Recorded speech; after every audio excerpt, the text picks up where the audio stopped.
వీటిలో బ్రేకింగ్ చూసినాం. ఢిల్లీలోని యమునా నదికి వరద ప్రవాహం పోటెత్తుతుంది. దీంతో అతిపెద్ద అంతర్రాష్ట్ర బస్ టెర్మినల్ కాశ్మీర్ గేట్ను మూసివేశారు. యమునా నది నీటి మొత్తం పెరగడంతో ఐటీఓ రోడ్డు పరిసర ప్రాంతాల ప్రజలు ఆ రోడ్డు మార్గంలో ప్రయాణించేవారు తీవ్రంగా ఇబ్బందులు పడుతున్నారు. ఢిల్లీలోని యమునా నది పరిసర ప్రాంతాల నుంచి సురక్షిత ప్రాంతాలకు తరలించారు. యమునా నది పరివాహక ప్రాంతాల్లో 144 సెక్షన్ విధించారు. దీనిపై మరింత సమాచారం మా ఢిల్లీ ప్రతినిధి రాజ్ అందిస్తాడు. రాజ్, చెప్పండి, ప్రస్తుత పరిస్థితి అక్కడ ఎలా ఉంది? వరుణ్, ఇప్పటికీ కూడా ఇక్కడి వరద పరిస్థితిలో ఎలాంటి మార్పు లేదు. నిజానికి కొంత తగ్గినట్టు కనిపించినప్పటికీ కూడా అదే 208 మీటర్ల మార్కు పైన యమునా నది ప్రవహిస్తోంది.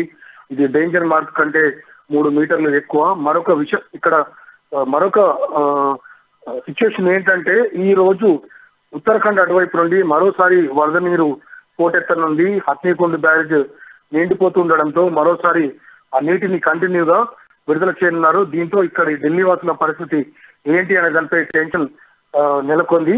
ఎందుకంటే అక్కడి బ్యారేజీ తన స్థాయి కంటే మించి వాటర్ ని విడుదల చేస్తూ ఉండడంతో యమునా నది గత 45 ఏళ్లలో ఎన్నడూ లేనంత వరదలతో ఇక్కడ ఈ పరిస్థితి నెలకొనుంది. తీర ప్రాంత ప్రజల నుండి నిజంగా వారి పరిస్థితి చాలా దారుణంగా ఉంది. వారు తమ నివాసాలను కోల్పోయారు.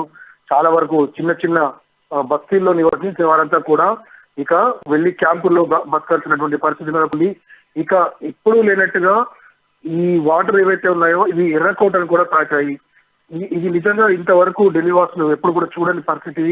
ఆ మార్గం ఏదైతే ఉందో ఐఎస్బిటికి వెళ్లే మార్గం, కాశ్మీర్ గేట్ కి వెళ్లే మార్గాలు పూర్తిగా కూడా వాటర్ తో నిండిపోయాయి. దీంతో ఎవరు కూడా అటు వెళ్ళలేని పరిస్థితి. ఇక ఈ సిచ్యువేషన్ చూసినటువంటి ప్రభుత్వం స్కూళ్ళకి ఆదివారం వరకు సెలవు ప్రకటించింది. ఇప్పటికే మరోవైపు 12 ఎన్డీఆర్ఎఫ్ బృందాలు ఢిల్లీలోని ఉపల ప్రాంతాలు, వరద ప్రభావిత ప్రాంతాల్లో తిరుగుతూ ఉన్నాయి, ప్రజల్ని రక్షిస్తూ ఉన్నాయి. మరోవైపు బిఎస్ఎఫ్ దళాలు కూడా దీనిపై పూర్తిగా దృష్టి సారించాయి.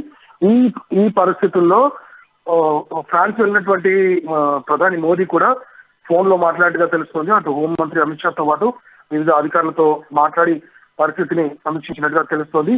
ఈ రోజు నిజం చెప్పాలంటే ఈ రోజు కనుక వాటర్ లెవెల్ మరింత పెరిగితే అది ఖచ్చితంగా తీవ్రమైనటువంటి పరిణామాలకి ఇక్కడ దారితీసే పరిస్థితి ఉంది. మరోవైపు అక్కడ ఉత్తరాఖండ్ లో హెవీ రేంజ్ కి కూడా ఇప్పటికే అలర్ట్ ఇచ్చినటువంటి నేపథ్యంలో, అంటే రెడ్ అలర్ట్ ఇప్పటికే భారీ వర్షాలకు సంబంధించి సూచన ఇచ్చినటువంటి నేపథ్యంలో వాతావరణ పరిశోధన శాఖ కూడా హెచ్చరిస్తోంది. ప్రజలు ఎవరు కూడా ఈ వర్షానికి సంబంధించి అంటే దీన్ని తేలికగా తీసుకోవద్దు, వీలైనంత వరకు అప్రమత్తంగా ఉండాలని హెచ్చరిస్తోంది. ఇటు రాష్ట్ర కేంద్ర ప్రభుత్వాలు కూడా పూర్తి స్థాయిలో సమీక్షిస్తున్నాయి. కానీ ఈ రోజు అక్కడి నుండి వచ్చే వరద కారణంగా ఏం జరుగుతుందోననే టెన్షన్ ఇక్కడ ఢిల్లీ వాసుల్లో నెలకొనుంది. వారు చూసుకున్నట్లయితే పరిసర ప్రాంతాల ప్రజలు, అదేవిధంగా లోతట్టు ప్రాంత ప్రజల్ని సురక్షిత ప్రాంతాలకు తరలించినట్లు తెలుస్తా ఉంది. సో అక్కడ వాళ్ళకి ఎలాంటి ఫెసిలిటీస్ కల్పించారు ప్రభుత్వం? నిజానికి వరుణ్, ప్రభుత్వంతో పాటు ఎవరు కూడా ఇంత స్థాయిలో వరదలు వస్తాయని ఊహించలేదు. ఎందుకంటే యమునా నది డేంజర్ మార్క్ ఏదైతే ఉందో 205 మీటర్లు, ఆ మార్కు ఇదివరకు దాటలేదు. దాటినప్పటికీ ఇంత సివియర్ గా లేవు.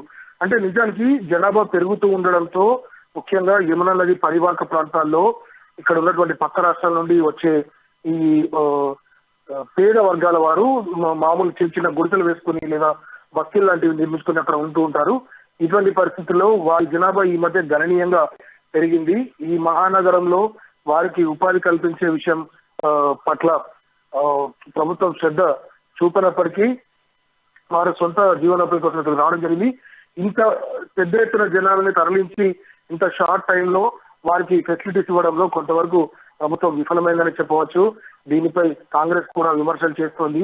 ఈ సమయంలో రాజకీయాలు మాని కేంద్రంలో ఉన్నటువంటి బీజేపీ కావచ్చు, ఇక్కడ ఉన్నటువంటి ఆప్ ప్రభుత్వాలు ప్రజల సమస్యలపై దృష్టి సారించాలని కోరుతోంది.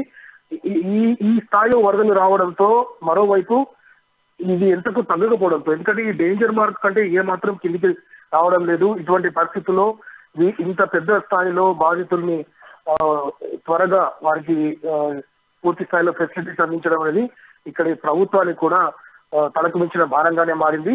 మరోవైపు ఈ ఏదైతే ఉందో ఈ సురక్షిత దీనికి సంబంధించినటువంటి చర్యలు ఏవైతే ఉన్నాయో ఇవన్నీ కూడా కంటిన్యూస్ చేయాల్సి వస్తుంది. ఎందుకంటే 1-2 రోజుల వరకు అయితే వాటిని కంట్రోల్ చేయవచ్చు, కానీ పరిస్థితి ఏ మాత్రం మార్పు లేదు. మరోవైపు ఇక్కడ అందరూ భయపడాల్సిన పరిస్థితి ఏంటంటే మరోసారి వరద నీరు కిందికి రానుండడంతో ఇక పరిస్థితి ఎలా ఉంటుంది అనే దానిపైన ఇక్కడ టెన్షన్ నెలకొంది. ప్రభుత్వం కూడా వీలైనంత వరకు తన పని చేసినప్పటికీ కూడా ప్రజల నుండి సహకారం ఉండాల్సినటువంటి అవసరం ఉంది.